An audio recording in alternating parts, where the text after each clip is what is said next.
Hello and welcome to our second week of Bible study. I'm the Reverend Dr. Joanne Mercer from the Anglican Parish of Twillingate in Newfoundland.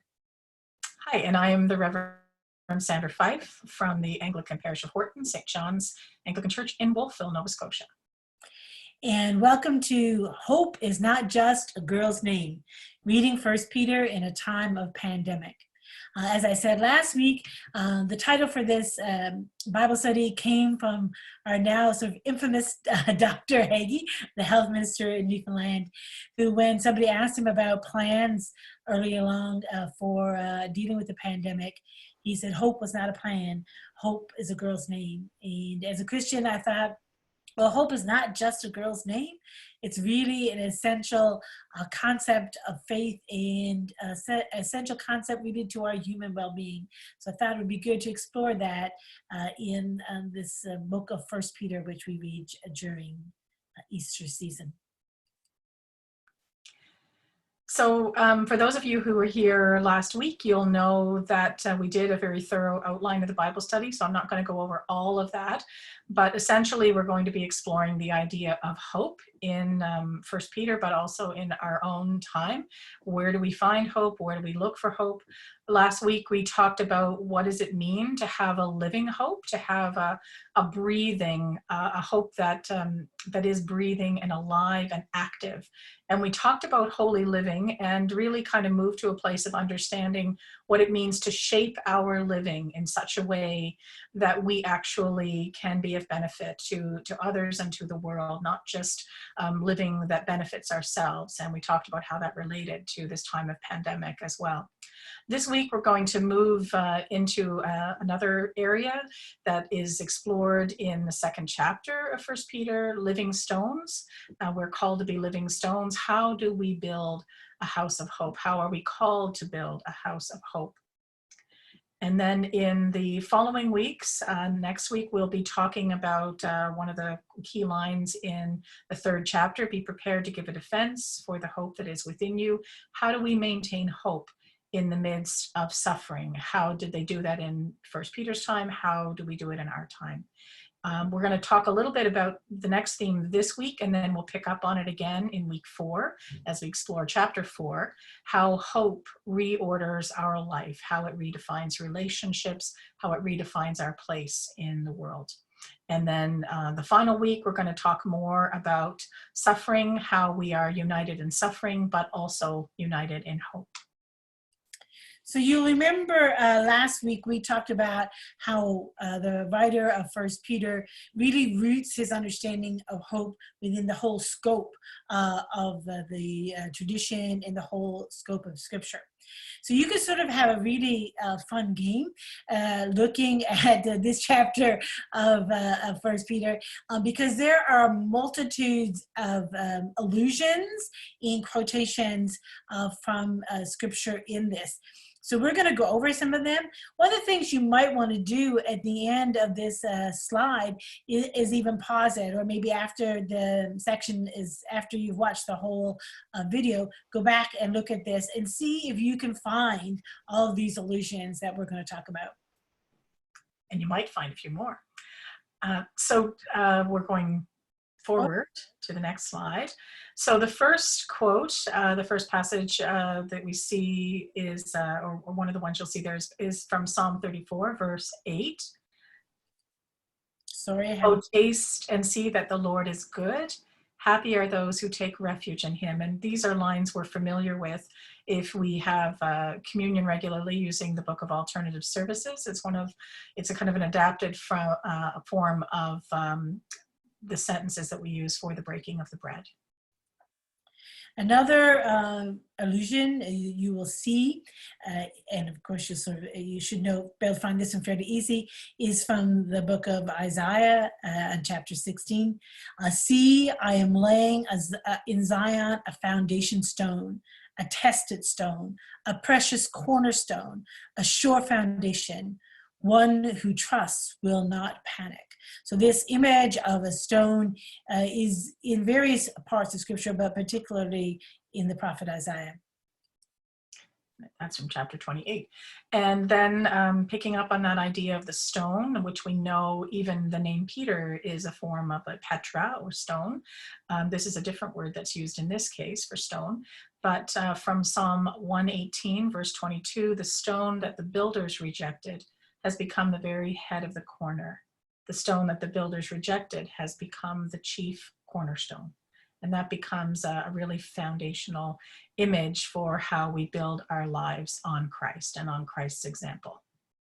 And speaking of how important like this notion of stone is, and you talked about Peter, it is sort of an aside that some writers wonder if there's not some sort of play on words here between the two words of Peter, the Petros, and the word that's used here for stone. And we'll see that probably develop in further chapters. So also these are allusions in the Old Testament to the mighty acts. So one of the things that you hear and when you read through this Old Testament is references repeatedly to God's mighty acts, the things that God has done for the people of Israel, most notably often referring to how God brought them out of Egypt in the acts of the in Exodus. So Psalm 77, Psalm 78, Psalm 105, these are all examples that demonstrate and talk about what God has done, the mighty acts of God by which God made Israel God's chosen people. And we see reference to that, or do we, in chapter 2. And then it struck me as a bit strange in this particular passage when I was reading it over again, but I knew the reference from the book of the prophet Hosea, chapter 2, verse 23. Once you were not a people, but now you are God's people. Once you had not received mercy, but now you have received mercy. And going back to that, the book of the prophet Hosea, we have images of how God's people have been unfaithful, but God has been unfailingly faithful, and how God is trying in that particular book to reach out again to bring that family back into the household of God, to enable them to understand that they are indeed God's people. They have received the mercy of God. So it is that opportunity again to look at how we redefine relationships with God, with one another, what it means to be part of the family of God, one of God's chosen people. I always smile when it didn't occur to me till you just said that. I don't know if you had Dr. McKenzie for biblical studies. I did. And when he would talk about this, so in Hosea, this is what Hosea is told to call his children, right? Not my people, and no mercy. And he used to always say, "Can you imagine the mother calling them out for dinner? Not my people, not my people." Come have dinner. So when you said it just brought back that memory. Sorry. Never assume that biblical authors don't have a sense of humor. Oh, never. And finally, as we move on towards the later part of chapter 2, we see multiple references to the image in Isaiah 55 of the suffering servant. And we, having just gone through Holy Week not that long ago, we're very familiar with this particular song of Isaiah and this notion of by his wounds you have been healed. So like I said, if you want to pause now and see if you can have your own kind of seek and find, these are all images that you will find in chapter 2. Now, Joanne never likes to mark up her Bible. It's one of the things we don't have in common, because I often do, although I have a couple that are unmarked. But when I was a student, I would often underline passages in my Bible. I know some of you do that as well, I suspect at least. So that's an idea too. You might underline them, but you might prefer not to underline them. That's okay either way. Moving on into this next slide, we talk about what does it mean to build a house of hope. And so what does it mean to be living stones? One of the plays on words Joanne was talking about, that idea of like different words being used.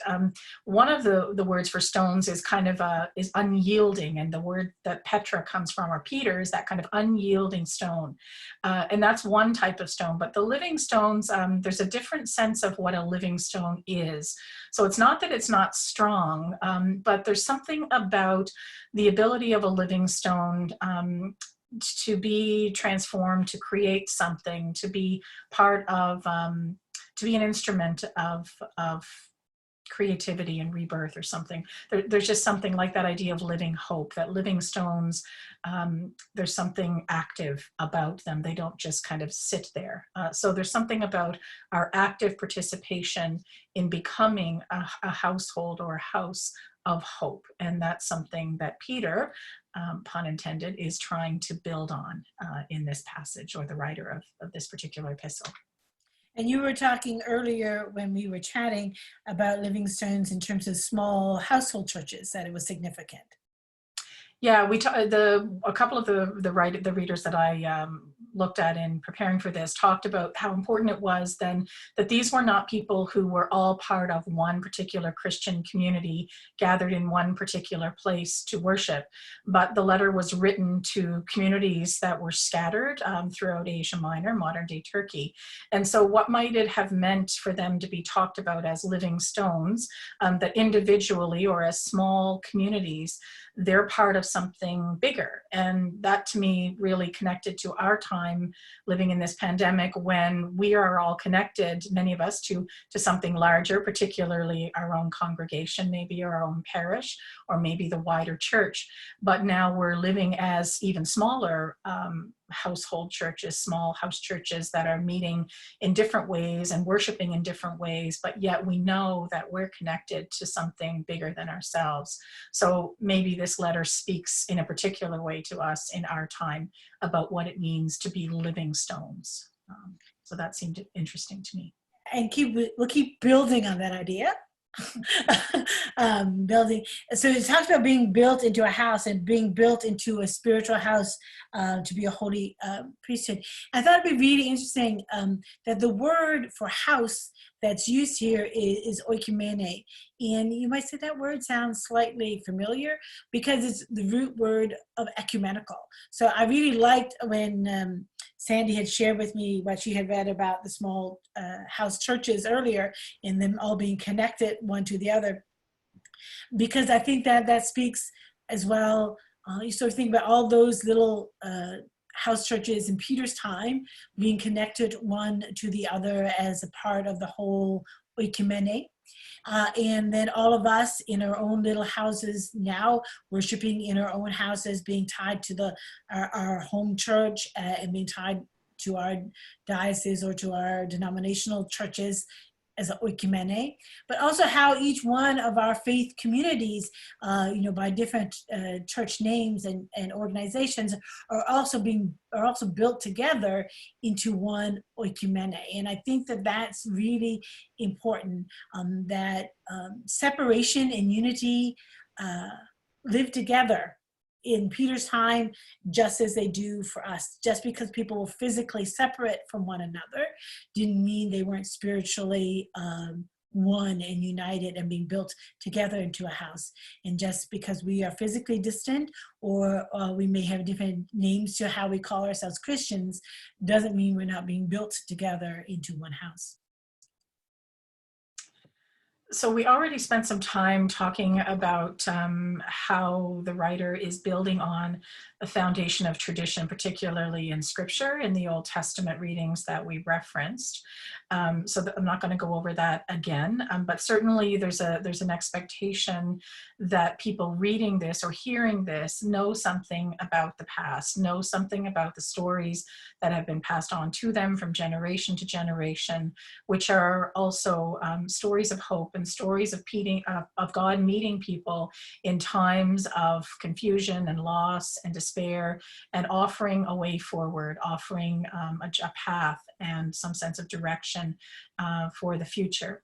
And in this way too, there's also, it isn't just the Old Testament tradition that the writer is building on though, but the understanding that the people of this time have about Jesus and who Jesus was, and the example of Jesus, particularly as it's drawn out in this chapter, the example of Jesus as one who came not to be served, but to serve, to give his life as a ransom for many. So that whole idea of Jesus taking on the role of a servant, and in Isaiah, that suffering servant, the one who is willing to suffer for the cause of good, to suffer for God's people, to suffer for doing right.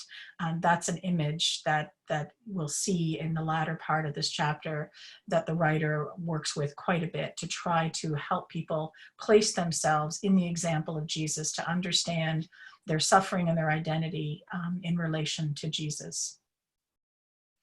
One of the images I really like here, and I think is important, is that we are being built into a spiritual house.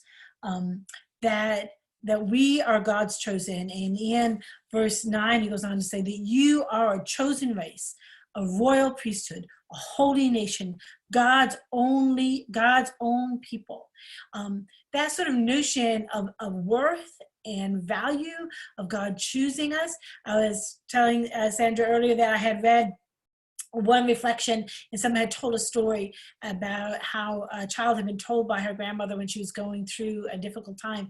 Was actually a story from when people were being integrated together in schools in the United States, that she told her that she was God's idea. I love that she was God's idea, that was her identity, that you are a chosen race, a royal priesthood, a holy nation, God's own people.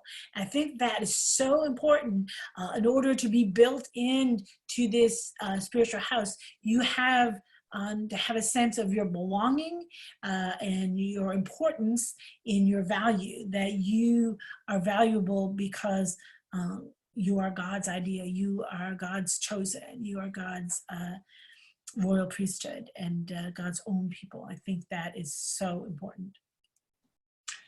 Yeah, and part of that is recognizing that in that identity, we are all equal before God, that there is no hierarchy, there is no patriarchy, there's no sense of one person having more worth or value than another.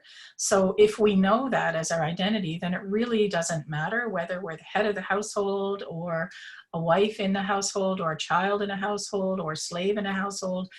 We recognize that our identity comes not from our position in society or our position in a human family, but our position as children in God's family.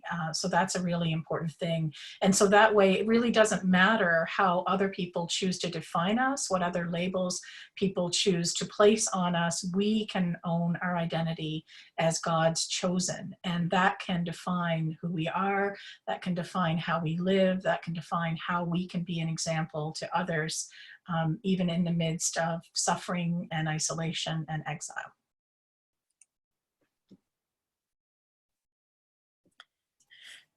So we're getting to the part now of the book of this chapter, and it's going to go to the next chapter about household rules. And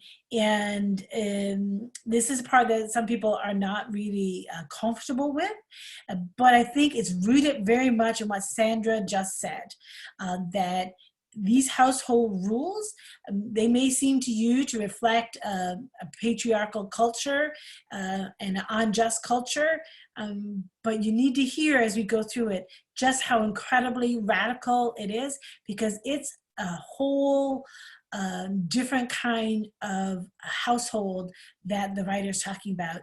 And the writer of First Peter is really transforming those relationships. It may not seem like that to us from our cultural context, but it really is. Yeah, one of the important things about that, the household rules too, is if we know anything about the first century for the Greco-Roman world, any kind of household code like this sort of is this section of this chapter really would have been addressed to the house, the head of the household. So it would have been written to the paterfamilias, the father figure in the household, and it was up to the father to determine how members of his household were to act and behave, so that they would not bring shame on the family, but would only bring honor, because it was an honor-shame society. But the fact that the writer actually addresses slaves directly in this piece of the letter and wives directly shows that something is different in this world where God is the head of the household. We are addressed equally and we are addressed directly by God. We don't have to go through someone who's the head of a household. We have that access directly radically. So that in itself is, as Joanne was saying, transformational. That radically redefines places in society and places in family. So as I mentioned, one of the things that this last part of the letter talks about significantly is this idea of living as servants with Jesus as our example, drawing on Jesus coming to be a servant. Remember the story of Jesus washing the feet of his disciples on the night before he died, serving them at meal, passing the wine, passing the bread. This whole idea that he is not there to be served, and not in the way that traditional rabbis or teachers or leaders might have been, but he chooses to place himself among the servants of the world to show a different way of living in community with one another and a different way of living as family to one another. So he elevates the role of servant to be one that has dignity and worth and value. And because we look to him as our example, we can see that dignity and worth and value in ourselves simply by doing that kind of servant ministry, or the role of a servant in our own lives. And as Sandy just said, this is reordering who or who is not important. So if Jesus came as servant, and if we begin with the servant as the example, I mean, that's the kind of really radical thing that struck me when I read this, is the order, like Sandra pointed out, that the one who is to set the example for the household is not the husband, is not the head of the household, but the servant. The servant is the one who is given the task of living out their faith in such a way as the transformation that has happened to them through Jesus Christ is evident. And so it really does radically reorder all of that. Yeah, and so the idea that the author here is inviting those people who are in their own world not considered persons, like slaves, women, children, they did not have votes, they did not have authority, they did not have autonomy in their world, but to be speaking directly to slaves and to wives in particular, and letting them know that the example they set makes a difference, that they can be Christ-like, first of all, and that in being Christ-like, they have influence and they have agency. Their lives can make a difference in their families, in their communities, and beyond. So that whole idea is, I think, really, it is a radical idea. It means that the things we do, the ways we choose to respond to the things that happen around us, really are important. And it picks up on this idea, enduring suffering by reframing it as power. I think that was the next point. That idea, though, that we have a choice about how we respond when people treat us badly. We can retaliate, we can strike back. People might say things about us or define us in a certain way. We can use harmful words. And you know, we would often think, well, maybe we're justified to do that.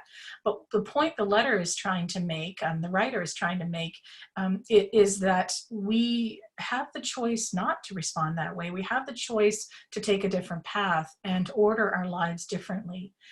So it's not that suffering is a good thing. It's not that suffering for its own sake is worthwhile or valuable, but to endure suffering for good, like to not respond to it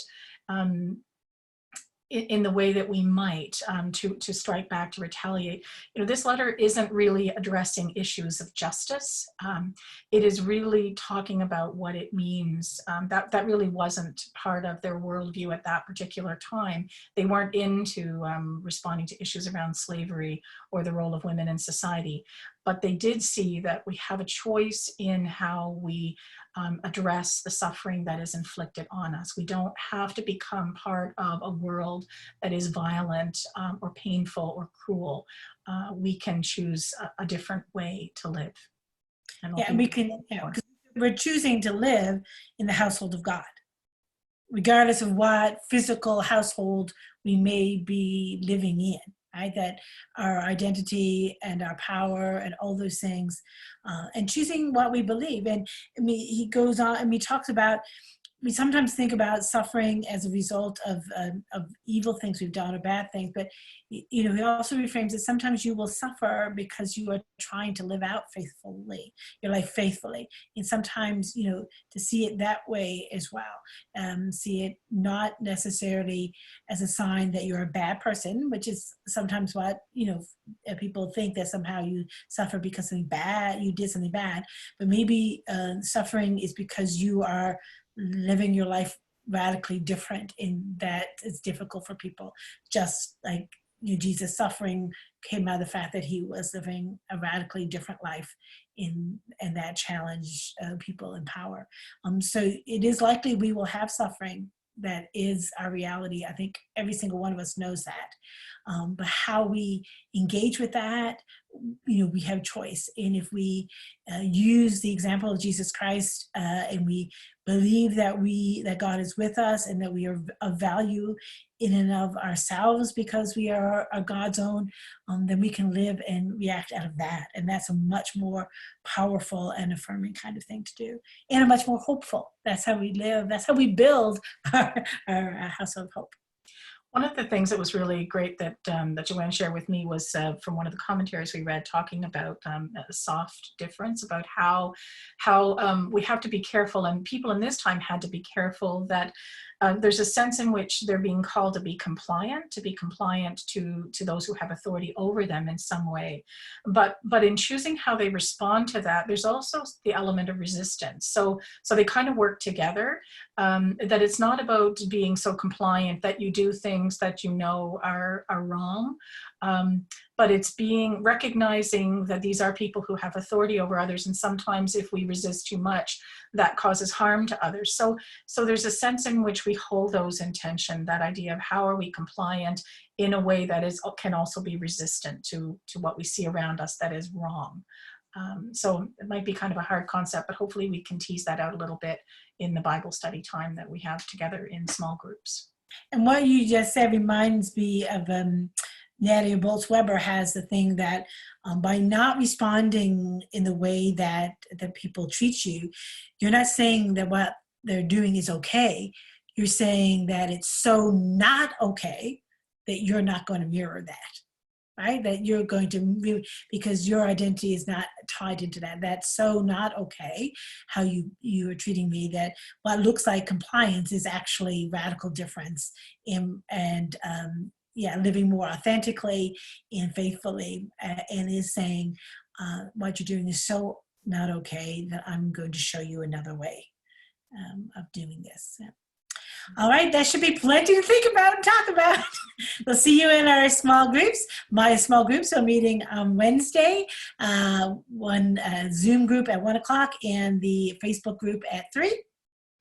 And I have Zoom groups on Tuesdays at 7 o'clock in the evening, and as well on Thursdays at 11 a.m. See you then. See you. Thank you very much.